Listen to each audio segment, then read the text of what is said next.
So pelajar, ini you punya code number untuk subjek admits anda iaitu 3472. Okay, 3472, that's a code number for admits. Okay, now seperti mana anda yang tahu, okay, as you guys know, kita ada kertas 1 dan juga kertas 2, right? Okay, now let me tell you, alright, what are the topics that you can focus untuk kertas 1? Okay, pelajar, untuk kertas 1 pelajar, alright, as you guys know, 80 markah diberikan kepada anda. 80 marks is given to you. Masa diberikan adalah 2 jam. Okay, kamu ada 2 bahagian, pelajar. Kita ada section A dan juga section B. Okay, now section A, kamu diberikan 12 soalan and you have to answer all the question. Wajib jawab ke semua soalan itu, dan setiap satu soalan itu membawa 4 atau 5 atau 6 atau 7 markah. Basically 4 to 7 marks. Okay, now, so what are the topics yang akan disoal dalam paper 1 section A? Pelajar, agak sukar untuk nak bagi tahu anda apakah topik yang disoal dalam paper 1. Okay, but I have something for you here. Okay, basically pelajar paper 1 ni, okay, kamu akan dapat all the topics in form 4 and form 5 kecuali 4 topik ini pelajar. Okay, solution triangle, penyelesaian segitiga, index number, linear programming ataupun pengatur caran linear, yang keempat kinematics of linear motion. Pelajar, 4 topik ini tak akan disoal dalam you punya kertas 1 anda in your paper 1. Okay, so this is based on the analysis yang cikgu buat dalam soalan-soalan percubaan tahun 2021 dan juga pada soalan-soalan tahun-tahun lepas. Okay, so guys, your paper 1, I tell you, you have to know that topik yang akan disoal adalah semua topik daripada form 4 and form 5 kecuali 4 topik yang cikgu saudarakan di sini. Okay, now begitu juga pelajar dengan section B. Now pada bahagian B anda, kamu diberikan 3 soalan dan jawab 2 soalan saja. Okay, they give you 3 questions but answer only 2. Okay, now setiap satu soalan membawa berapa markah? 8 markah pelajar. Okay, you're given 8 marks for that. Okay, so pelajar, again, sir, apakah topik yang akan disoal?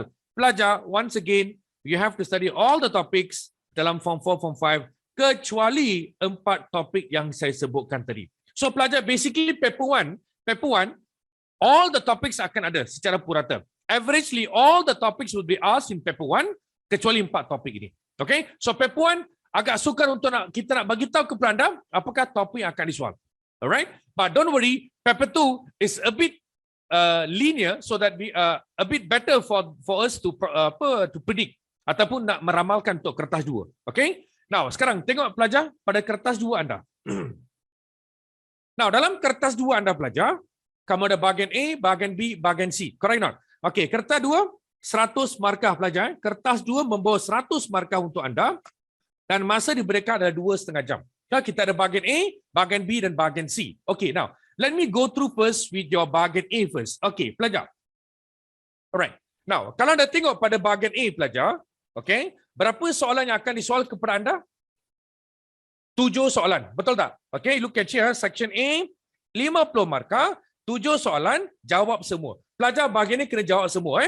Okay, now, setiap satu soalan membawa berapa markah? 5 hingga 8 markah.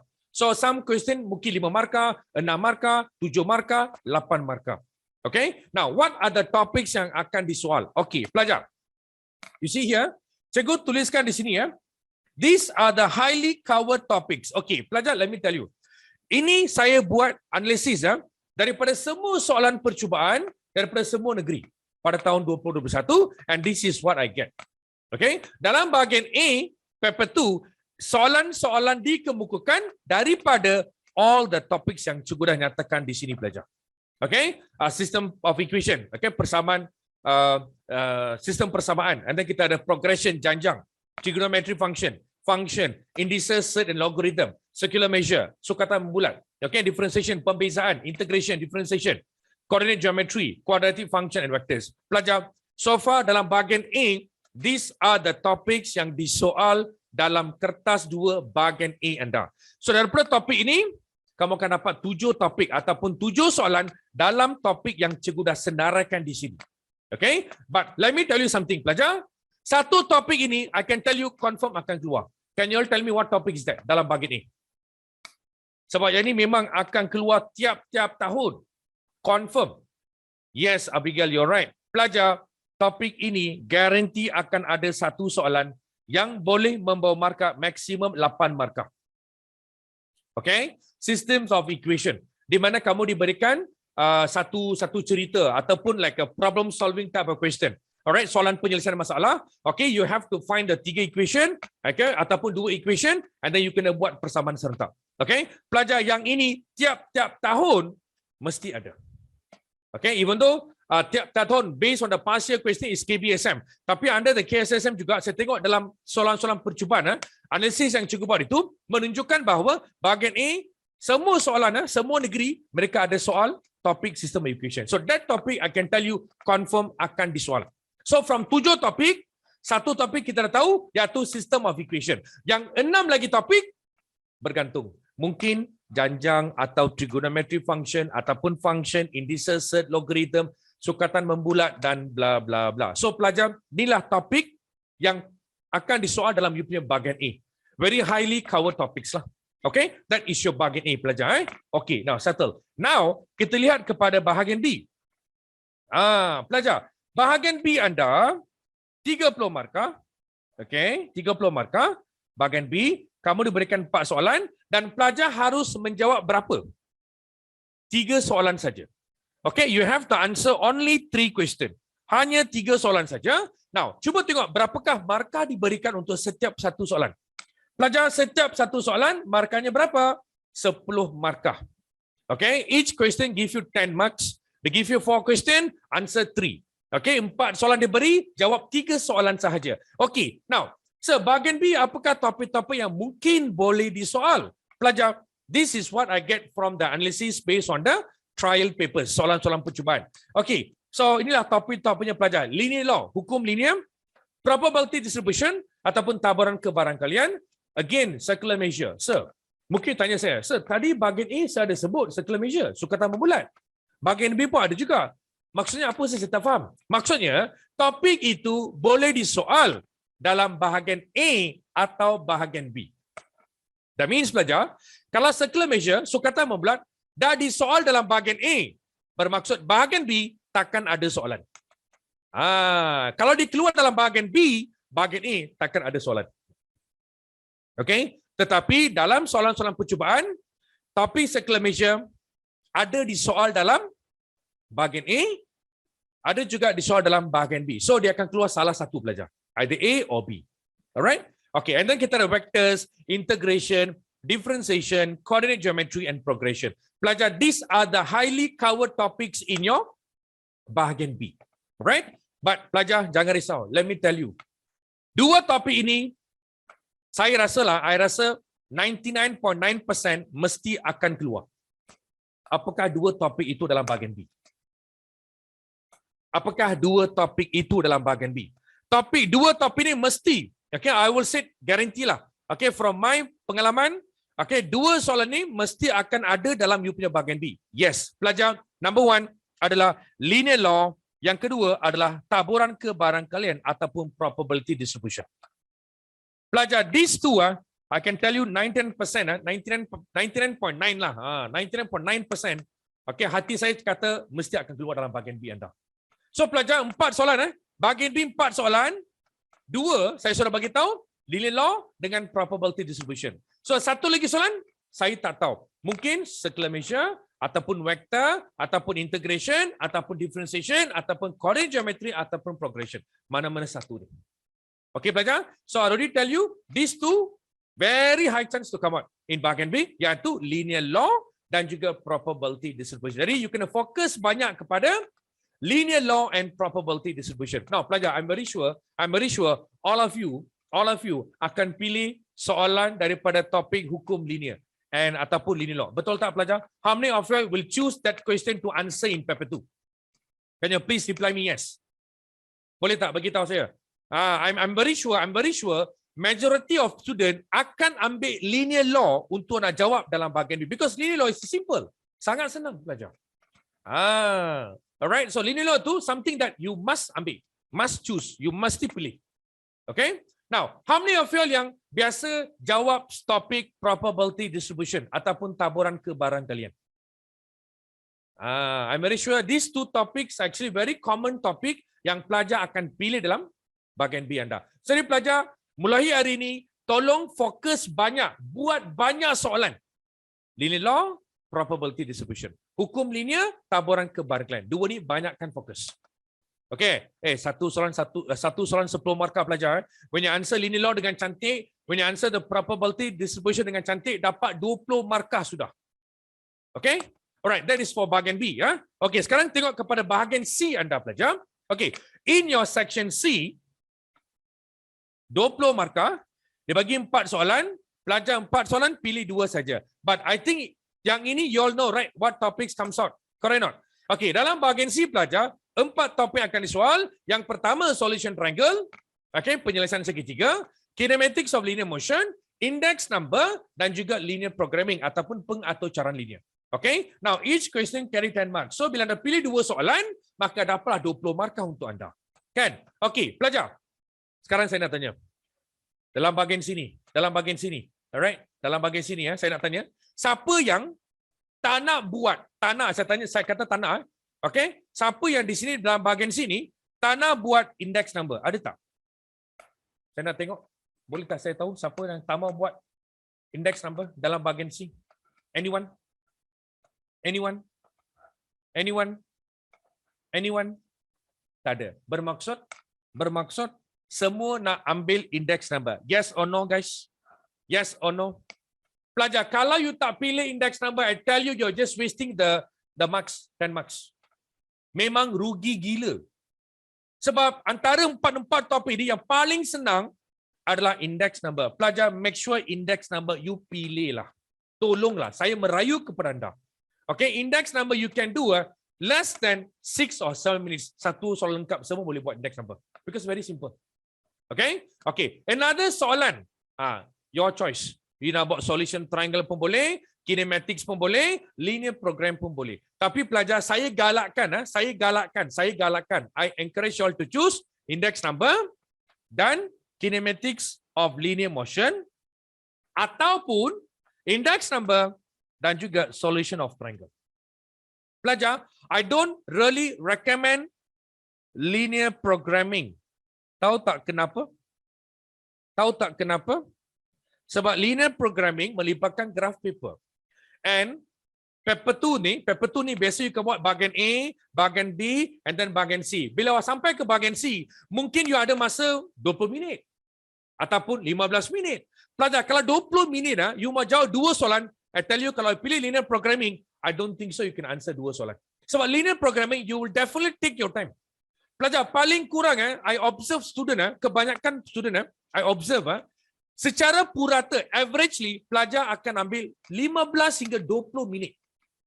Do you agree with me? Some even take 30 minutes, 15 hingga 20 minit untuk habiskan soalan linear programming. So that is why saya galakkan pelajar, jangan pilih linear programming. Unless you're very good. So I can do very fast without any mistake, then go ahead. If you're confident, kalau dah yakin boleh buat, then go ahead, no problem. Tapi index number, pastikan you jawab.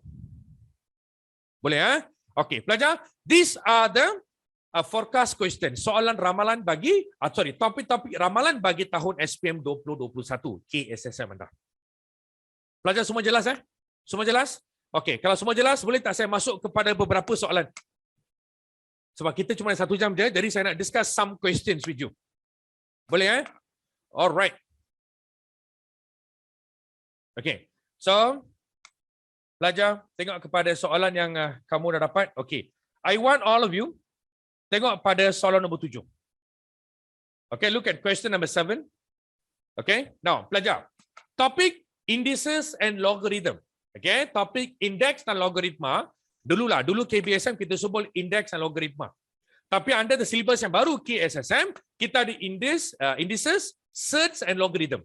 Index, surd and logaritma. Betul? Okey, pelajar. Dalam KSSM, ada 2 benda dalam topik itu dimasukkan tau. 2 benda baru yang dimasukkan dalam topik ini. 2 new things. Number 1, your natural logarithm. Logaritma jati. Pelajar, natural logarithm something very new dalam silibus anda. Memang silibus lama memang ada logarithm, ada log. Tapi kita tak belajar pasal natural logarithm ataupun logaritma jati. Tapi under the KSSM, kita ada satu benda yang baru yang kita sebut sebagai natural logarithm. Pelajar, that is something new. Pelajar, let me tell you. Normally lah pelajar, kebiasaannya, bila benda baru dimasukkan dalam KSSM ataupun benda baru dimasukkan dalam silibus anda, normally pada tahun pertama exam itu mesti akan disoal perkara yang baru itu. Okay, so my target this year, okay, they can ask you question involving natural logarithm ataupun logaritma jati. That's number one. Number two, cert. Pelajar cert, silibus lama memang tak ada. Silibus lama memang tak ada cert. Tapi now under the KSSM, ada cert. Jadi tengok soalan B, ini melibatkan cert. So my target this year, okay, they can ask you question from natural logarithm to be very specific, okay, daripada bahagian logaritma jati dan juga bahagian cert. Alright? Okay, jadi pelajar, you got some question here pasal natural logarithm. So let's do this together. Okay, pelajar. Pada awal tahun 2020, populasi bagi sejenis binatang di dalam sebuah hutan simpan dianggarkan berjumlah 10,000. Bilangannya N menurun selepas T tahun diberi oleh N sama dengan 10,000 E kuasa negatif 0.03T. Pelajar, bila kamu nampak E, alright, whenever you saw the E, pelajar, E itu merujuk kepada apa, pelajar? The E is actually represent what? E itu apa, pelajar? What is the E? E adalah natural logarithm ataupun logaritma jati, pelajar. Okay? Now, guys, as you guys you know, right? You all tahu kan? Okay, natural logarithm we can write as ln. Correct not? Ataupun anda boleh tulis sebagai log base E. Okay, ln ataupun log base E. So that's how you write the natural logarithm. Okay. Alright. So pelajar mereka dah bagi N sama dengan 10,000 E kuasa negatif 0.03. Okey, sekarang soalan pertama. Soalan dia, anggarkan estimate populasi binatang tersebut pada awal tahun 2025. Okey, estimate the population at the beginning of the year 2025. Pelajar, from 2022 2025. Pelajar, sudah berapa tahun? Sudah berapa tahun? 2020, 2021, 5 tahun kan? Okey, pelajar, very simple. Nak cari jawapan untuk pertama, kamu ambil formula yang diberikan kepada kita. You just gantikan the T. T itu adalah tempoh masa. Okay, tempoh masa. Berapa tahun? 5 tahun kan? Ganti sini 5. Pelajar, guna kalkulator anda, selesaikan ini, kamu akan dapat jawapan. Alright, kamu tahu tak cara nak guna kalkulator? I'm very sure you know, right? Tekan 10,000. Alright, tekan shift, tekan ln. Tekan shift, tekan ln. Lepas tu tekan kuasa bracket negatif 0.03 darab dengan 5. Okay. Tengok nah, let me gunakan kalkulator 10,000. Okay. Shift E. Okay. Negatif 0.03 darab dengan 5. Okay, pelajar. Do you get 86? 07? Pelajar semua dapat tak? Do you get this answer by using calculator? Yes, you get point form, right? You get point form. You get point form. Tetapi you are talking about number of animals, bilangan binatang. Jadi pelajar apa kita buat? Kita ambil 8607. Boleh pelajar? Boleh ya? Alright, pelajar semua dapat tak? Guna kalkulator je. Guna kalkulator kamu tekan je. Okay, 10,000 E kuasa negatif 0.03 darab dengan 5. Itu je. Simple as that. Boleh ya? Semua dapat? Alright, cantik. Okay, settle. Now, Roman 2 pelajar. Tengok Roman 2. Okay, tahun. Okay, now kita nak anggarkan tahun di mana populasi binatang tersebut menurun kepada setengah dari populasi pada tahun 2020. Okay, now they're asking us, pada tahun berapa populasi itu sudah menurun setengah if you compare to tahun 2020. Pelajar, ini lagi simple. Kita masih gunakan formula yang sama. Alright, ini saya kepada map. Okay, so guys, mereka dah bagi the formula here, right? Okay, now, pelajar, kalau separuh, from 10,000, separuh means berapa?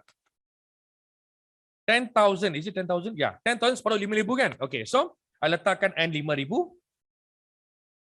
10,000 here. E kuasa negatif 0.03T. Pelajar sekarang saya nak cari tahun. Nak cari tahun bermaksud, I need to find the T value, nilai T. So pelajar apa yang saya kena buat? Very simple. Bawa itu 10,000 ke sebelah kiri. So you bahagikanlah kan. 5,000 bahagi dengan 10,000, you akan dapat 0.5. Okay, ataupun 1.2 lah kan. 1/2 ataupun 0.5. So I write down 0.5. Di sini dapat E kuasa negatif 0.03T. Okay, pelajar. Now, seperti mana anda tahu, ini adalah natural logarithm. Pelajar, kalau natural logarithm, boleh tak kita gunakan log base 10? Can I use log base 10? Tak boleh. Kita gunakan log base E ataupun kita gunakan ln. Correct or not? ln. Yes or no? So, pelajar, I masukkan ln. Ataupun you can use log base E pun boleh juga. Tak ada masalah. Okay. So, I can write down here. Log base E 0.5. Dekat sini pun log base E negatif 0.03T. Okey pelajar? Jadi sekarang pelajar, what I do now is very simple. Okey. I sambung dekat sini dekat bawah Okey. Pelajar.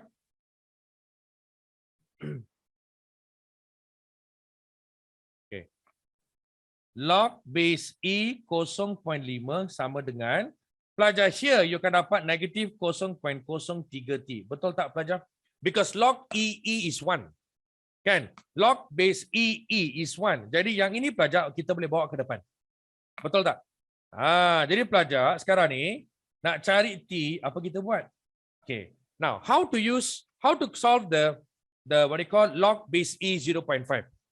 Okay, simple. Saya dah bagi tahu. Log base E itu adalah ln. Correct or not? So tekan shift, tekan ln. Just tekan ln cukup. Just press ln. Okay, just press ln, tekan 0.5, I dapat negatif 0.69 something, bla bla bla.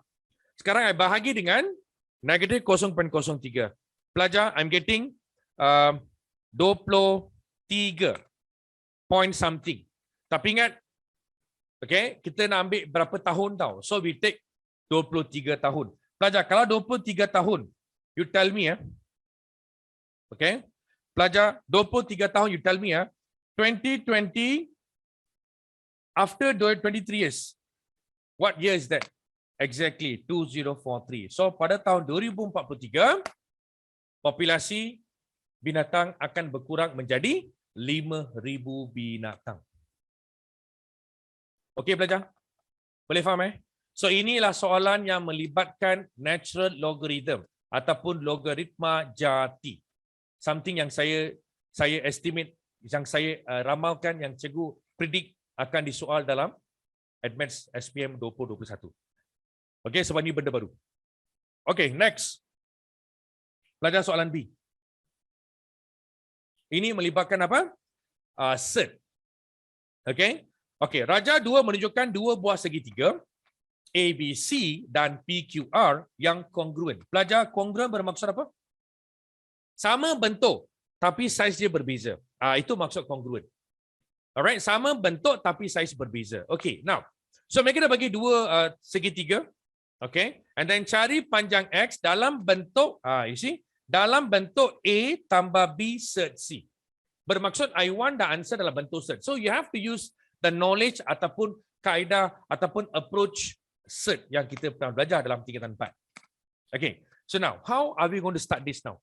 Pelajar, kalau kongruen, bentuk sama, saiz berbeza. Jadi boleh tak saya gunakan konsep scale factor ataupun faktor skala?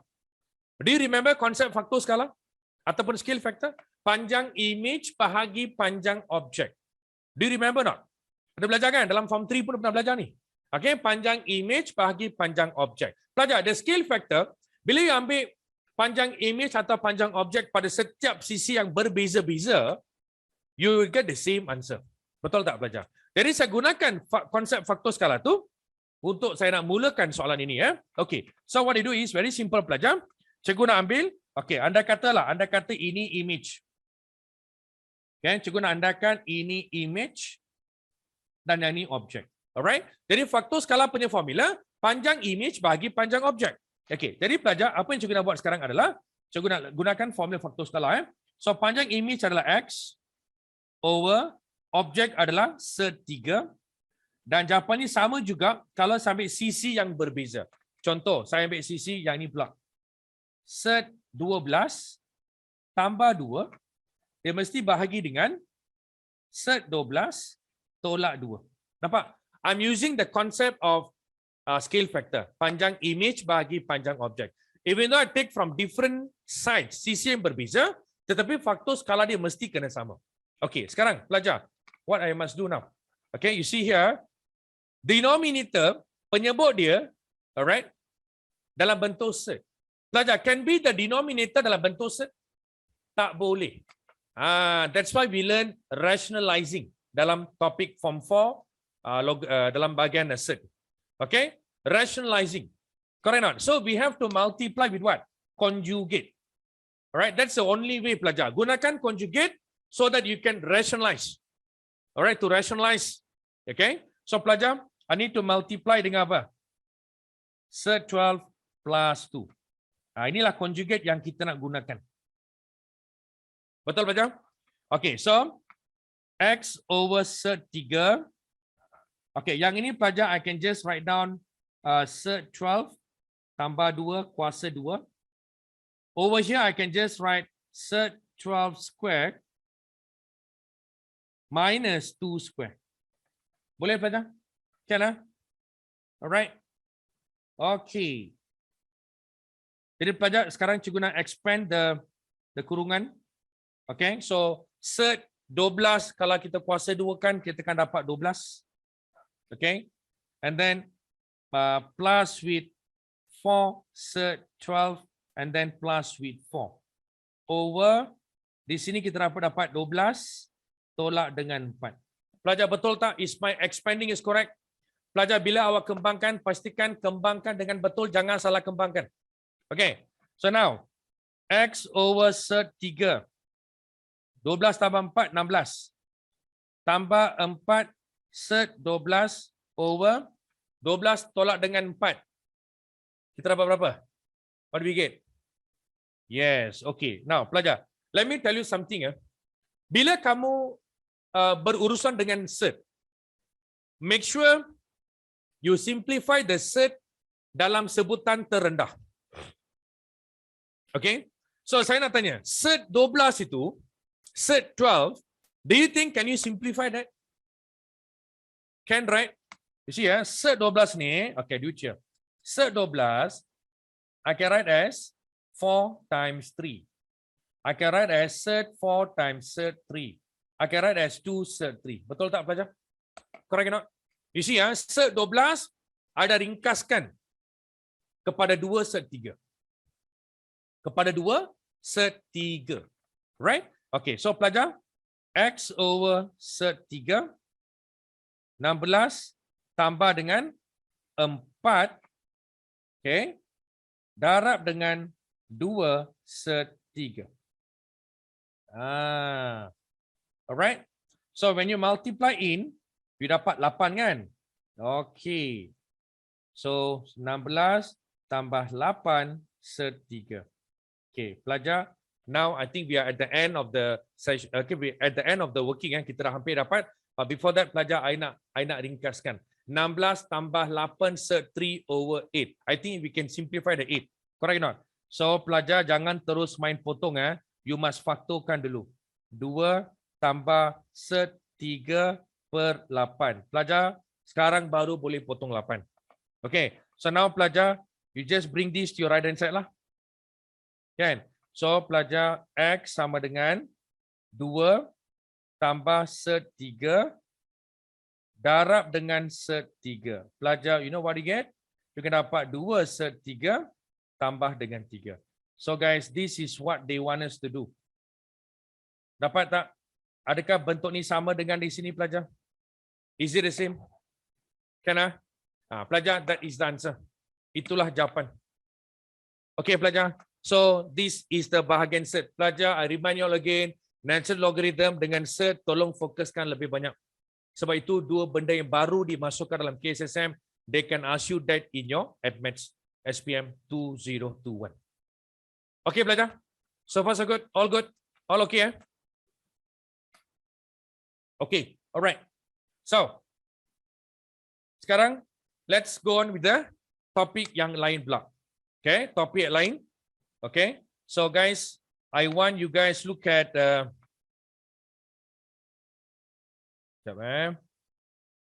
okay, nombor 3. Look at number 3, guys. Okay, now pelajar nombor 3 ni, can you all tell me nombor 3 ni topik apa pelajar? What topic is this for number 3? Apakah topik 3 ni? What topic is this? Yes. Pelajar, ini adalah topik pembezaan ataupun differentiation. Now, kenapa saya nak discuss soal ni? For information, soalan seperti ini sangat famous in your SPM. Alright, this type of question is very favorite for SPM tau. Alright, okay. Now, tengok nombor 3 ni pelajar. Look at number 3. Okay, look at number 3, all of you. Diberi persamaan suatu lengkung y sama dengan x square over 1 minus x dan lengkung itu melalui titik Q -1 over 2. Okay. So mereka dah bagi the persamaan lengkung. Okay, they given the persamaan lengkung is here. Okay. Now pelajar, apa soalan pertama dia? Kecurunan lengkung pada titik Q. The gradient of the curve at point Q. Pelajar, soalan A is actually what you know. Kecurunan tangent ataupun tangent gradient. Alright, kecurunan tangent ataupun gradient of the tangent. Okay, sir, macam mana you tahu, sir? How you know it's a gradient for tangent? Pelajar, contohlah. Okay, contohlah. I don't know how does the graph looks like. Contoh, the graph is like this lah, contoh. And the coordinate Q is over here. Dia tanya, kecurunan lengkung pada titik Q. Bermaksud to find this kecurunan lah kan? Pelajar, ini apa nama? Tangent line lah kan? Correct or not? Bermaksud, we need to find the gradient of tangent ataupun tangent kecurunan pelajar. Okay? So pelajar, to find the kecurunan tangent. Pelajar, apa yang kita kena buat? dy dx. Correct or not? So kita ambil ni, kita kena bezakan. Tapi ingat, don't think that dy dx simple. Tapi ramai pelajar, until now, when they do dy dx ataupun when they differentiate atau bila mereka bezakan, mesti ada yang salah. Pelajar, untuk ini pelajar, how are you going to differentiate this? Bagaimana kamu nak bezakan benda ni? Pelajar, remember, dalam tingkatan 5, you belajar satu kaedah kita sebut quotient rule. Exactly. Betul. You're right. Quotient rule. Pelajar, quotient rule remember tak? Dia punya quotient rule punya formula adalah dy dx sama dengan v du dx minus u dv over dx over v kuasa 2. Pelajar, pernah tak guna rumus ini? Pernah tak guna rumus ni? Pernah? Pernah kan? So you have to use that to differentiate. You have to use that to differentiate. Alright? Jadi pelajar, sekarang saya nak tanya kepada anda. Yang di atas ni, U ke V? Yang di atas ni, U ke V? It's a U. Yang di bawah ni adalah V. Alright? Okay, jap, ada soalan. Jap, ada soalan. Apa dia tanya? Can I bring up the fraction up and then you can, boleh juga Pravin, can. You nak bawa atas, lepas tu gunakan product rule pun boleh juga. Tak ada masalah. Alright? Tapi I always prefer quotient rule, lebih senang. Okay? Okay, so now pelajar, let me differentiate this. Cikgu nak, okay? Bezakan ini dulu. Okay, so V is equals to X square. So when I differentiate this, pelajar, kamu dapat berapa? 2X. Okay. Now, U sama dengan 1 tolak X. When I bezakan ini, I dapat berapa pelajar? Negatif 1. Betul? So now, I masukkan dalam formula saya. Okay? So, dy dx, my V adalah X kuasa 2, darab dengan negatif 1, tolak dengan my U is 1 minus X darab dengan 2X over V square. V saya adalah X kuasa 2 kan? Okay, so is it X kuasa 2? My V is, yeah, correct. So pelajar, my V adalah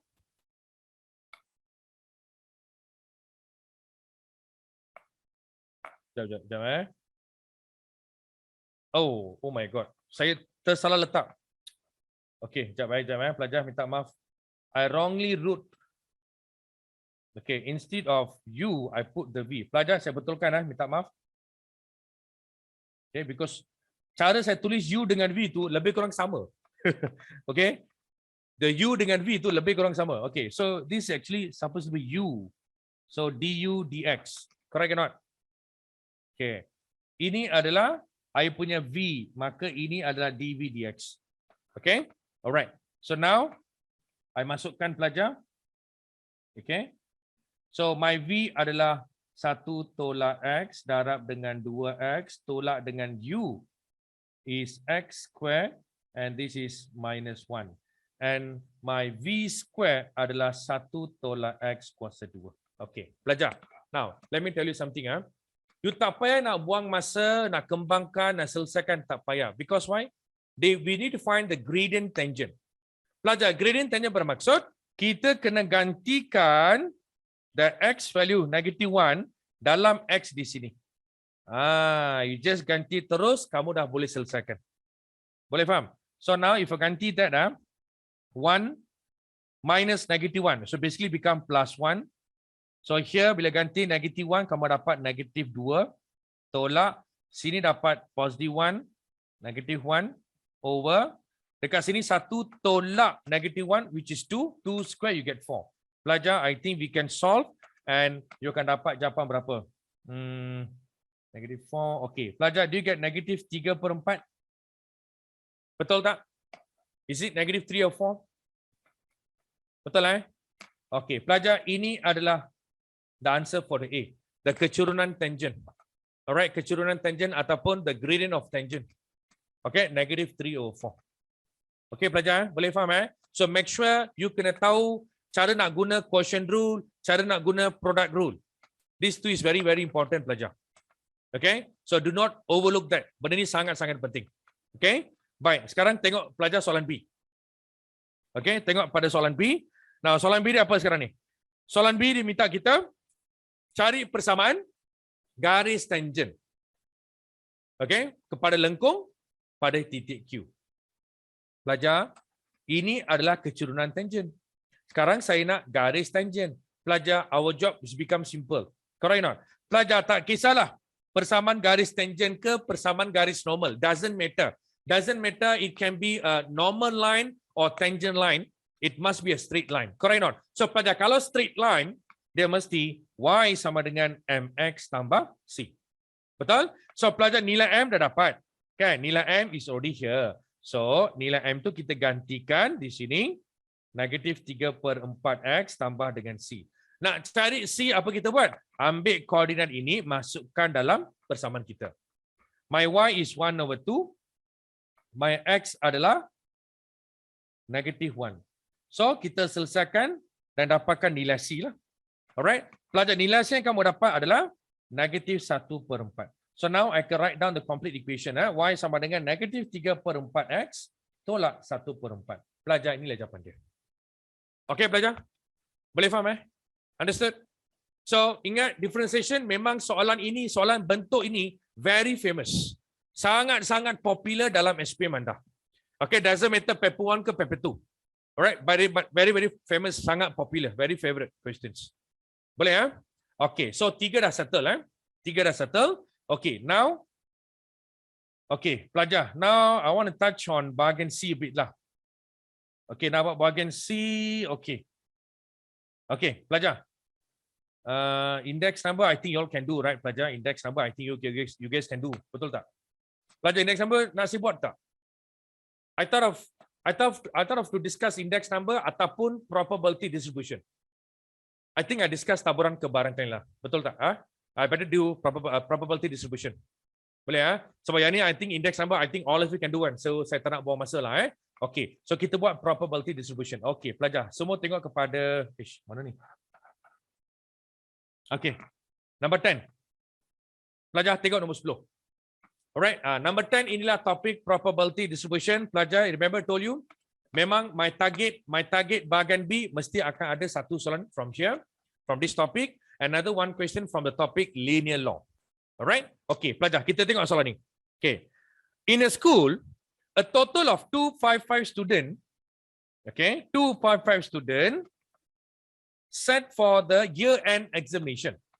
The average mark in percentage obtained follows a normal distribution. Pelajar dia sebut mengikut taburan normal. Bermaksud you kena gunakan approach normal distribution, not binomial distribution. Dia dah sebut normal, so gunakan kaedah normal distribution. Okay, dengan mean, okay, mean dia tak bagi, dia hanya bagi simbol mean, dan juga variance. Variance pun kita tak tahu, dia bagi simbol variance saja. Okay, fine. Now, soalan A. Okay. Berdasarkan analisis yang dibuat oleh Setiausaha Perpeksaan, okay, Puan Rahimah, didapati 3.03% murid mendapat purata markah kurang daripada 50 dan 10.53% murid mendapat purata markah lebih daripada 75. Hitung nilai, mean dan juga variance. Okey, pelajar, this is the question now. Inilah kita punya soalan sekarang ni. Markahnya 5 markah. Pelajar, so we have to start dengan maklumat yang telah diberikan kepada kita dalam soalan.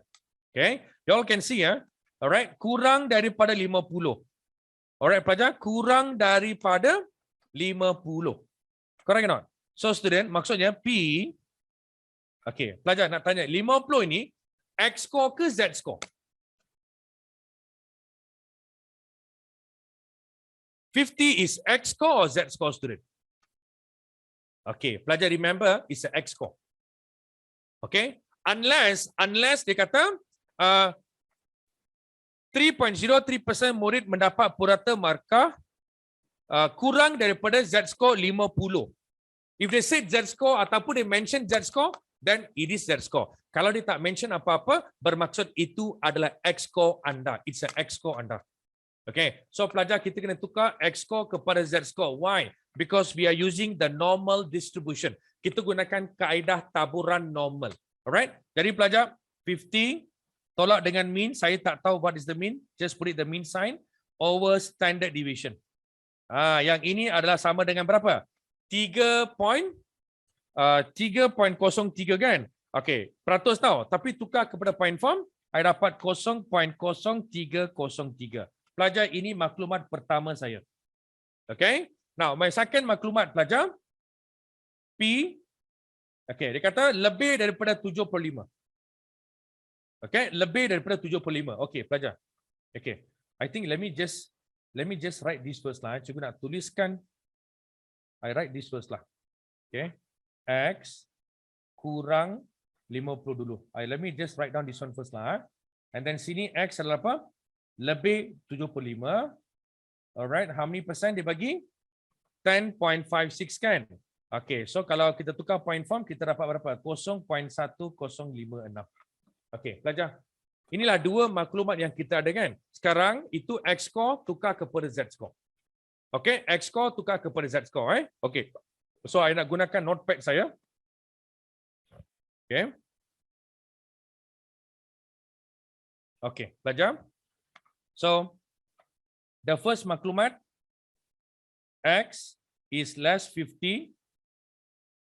Okay. 0.0303.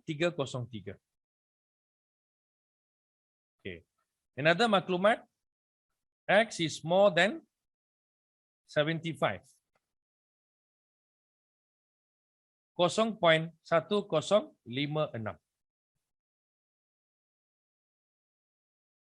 Okay.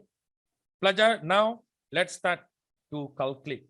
Pelajar, jom tukar kepada Z score. Z. Nak tukar Z score. Pelajar, boleh kita tukar Z score?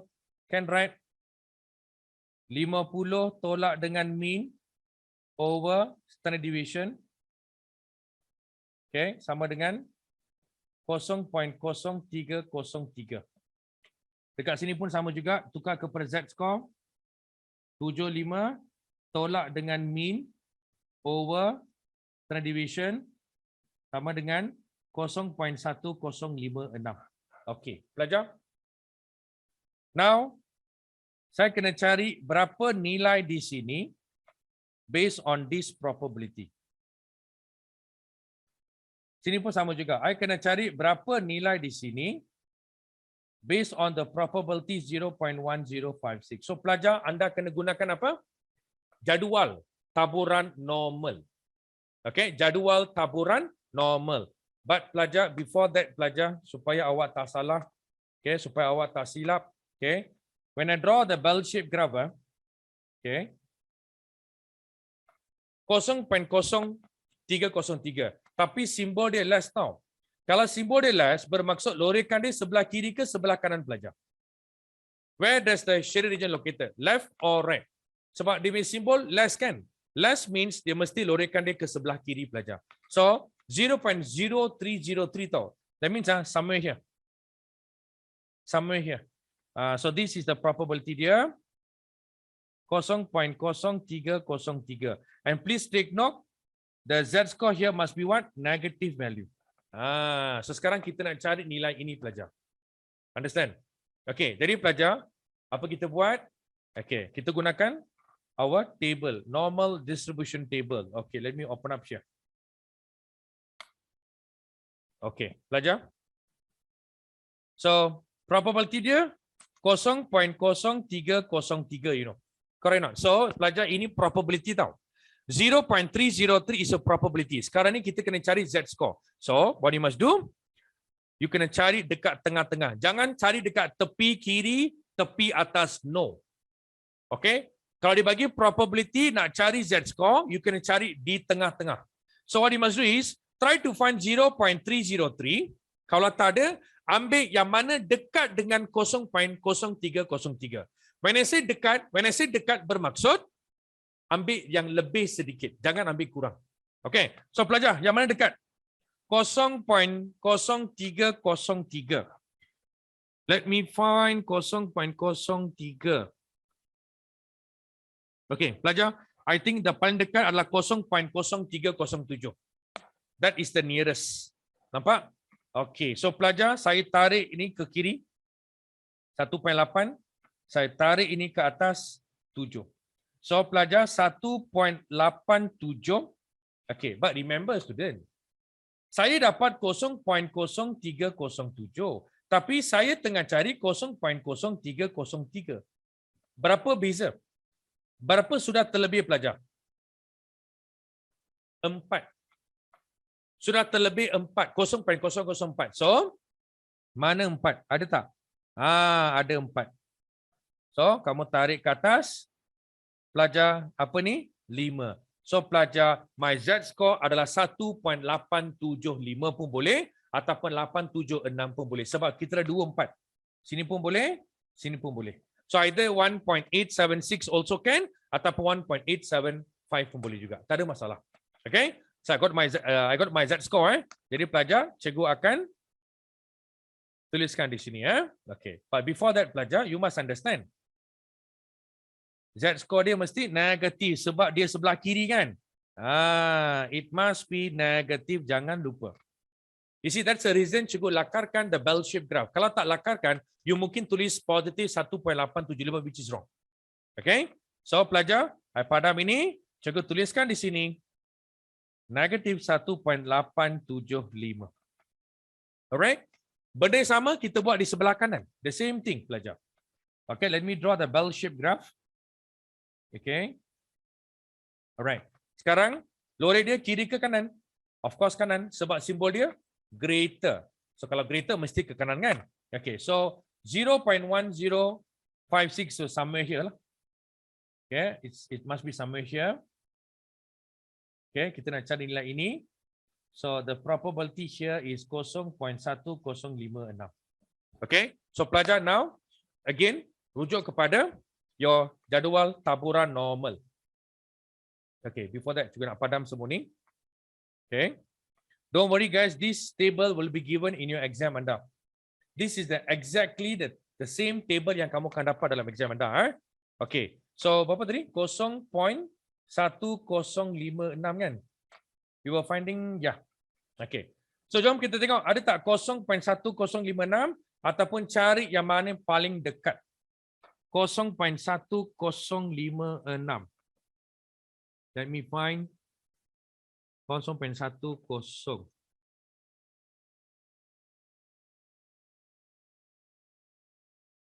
Okay. Pelajar, I think I got tepat-tepat lah. I dapat sini. I got exactly that value. 0.1056 is here. Dapat tepat. So kalau dapat tepat, senang kerja kita. Tarik ke kiri, 1.2. Tarik ke atas, 5. So 1.25. Betul tak pelajar? Correct ya? Okay, jadi pelajar, I letakkan di sini.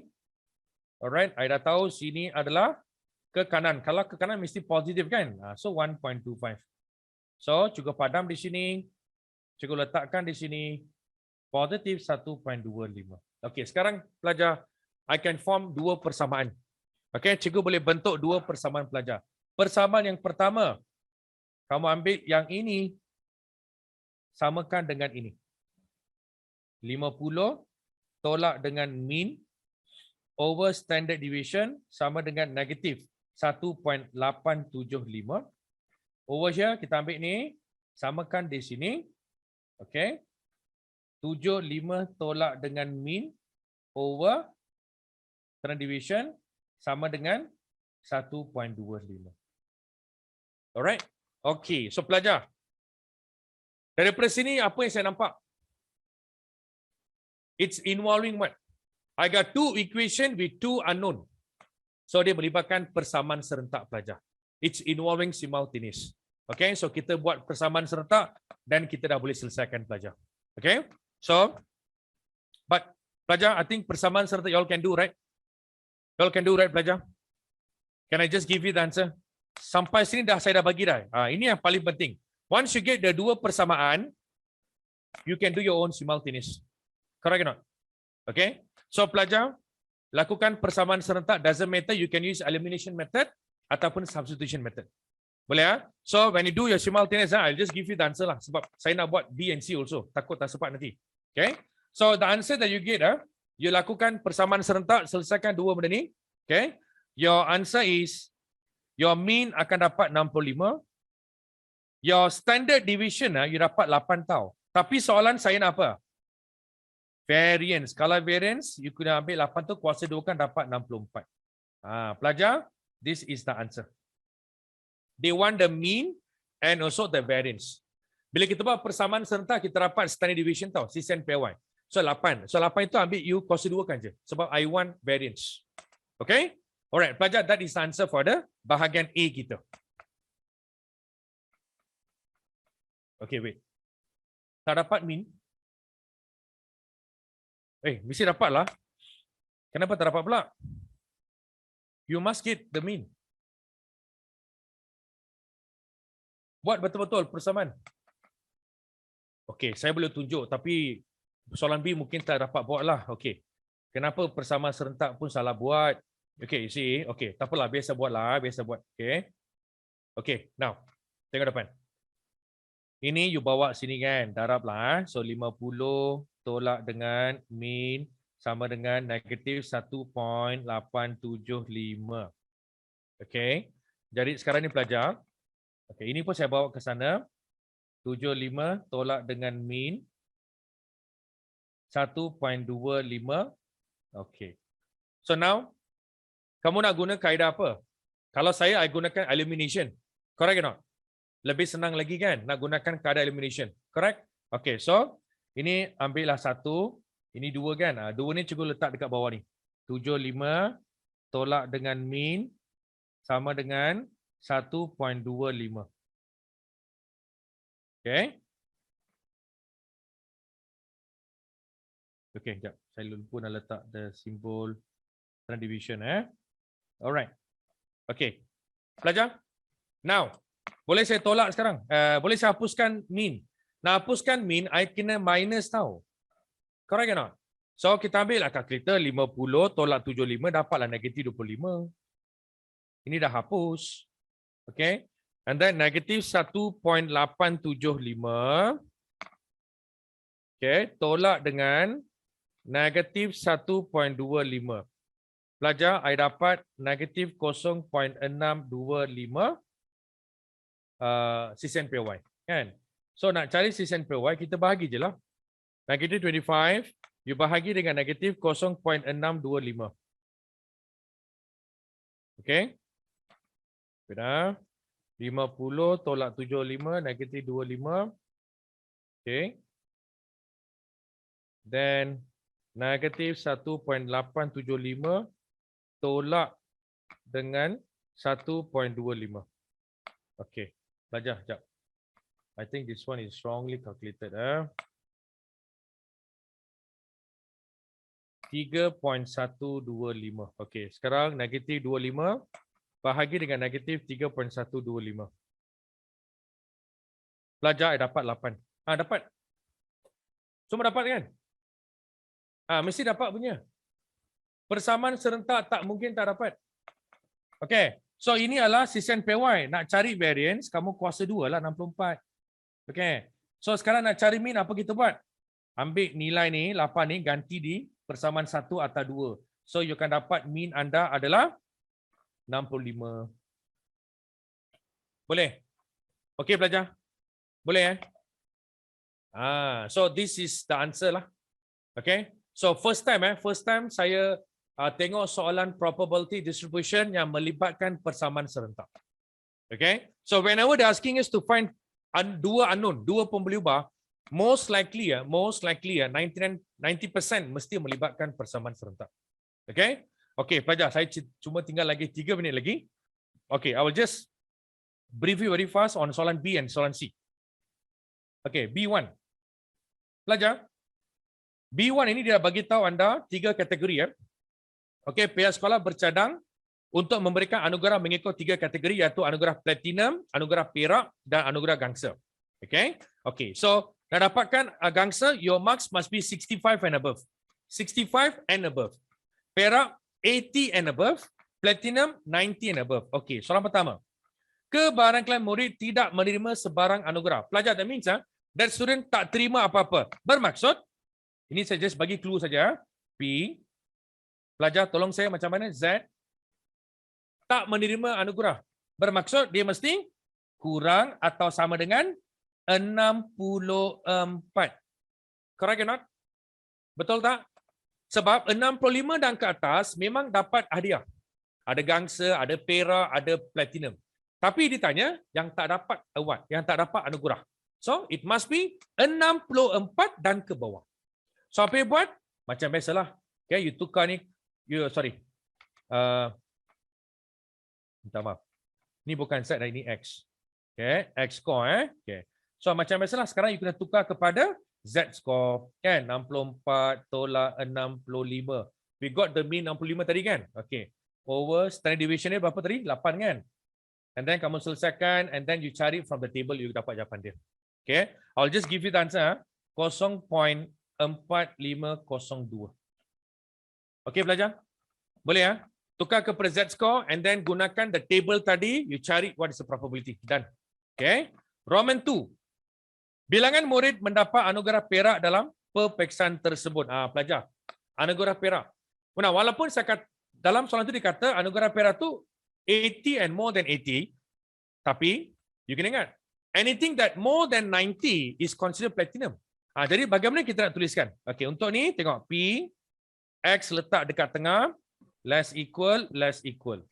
Alright? So di sini kita letak 89, di sini kita letak 80. Betul tak pelajar? Bermaksud, anugerah perak akan diterima oleh pelajar yang dapat markah antara 80 sehingga 89 saja. 90 tak boleh, because we got 90 means you fall under category what? Platinum. Jadi macam biasa, tukar kepada Z score lah. Kan? So 80 tolak 65 over 8. 89 tolak 65 over 8. And then gunakan table anda, then you can find the answer. Boleh pelajar? Boleh Alright. Okay, jam saya tepat menunjukkan 2.55. Perfect time. Alright. Perfect timing Okay, now. Yes, jawapannya adalah 7. The answer is 7. Correct. Okay? Okay, pelajar. Jadi pelajar, dalam masa yang singkat ni, I just try to, cikgu dah bagi perkara-perkara yang you perlu tahu, only thing that I couldn't discuss more questions sebab masa sangat suntuk. Alright? So I think that's all for today. I dah bagi topik-topik yang you kena fokus dalam bahagian A, bahagian B, bahagian C. Focus on that topic more.